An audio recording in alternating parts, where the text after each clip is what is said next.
আমি আমার বোনদেরকে বলবো, বোন, স্বামীর আনুগত্য এইভাবে করতে হয়। এমন ভালোবাসা দিবেন আপনার স্বামী অন্য চিন্তা কল্পনায় মগজে আনবে না, অন্য চিন্তা মগজে আসবেই না।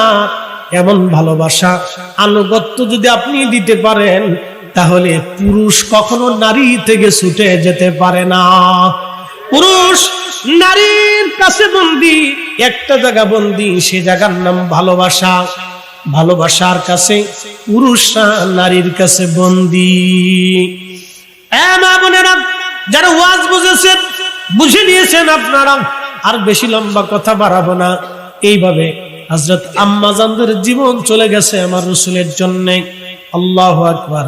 মহিয়াসী যুগের শ্রেষ্ঠ নারী ওলি যারা ছিলেন, তাদের জীবনও এইরকম পার হয়ে গেছে।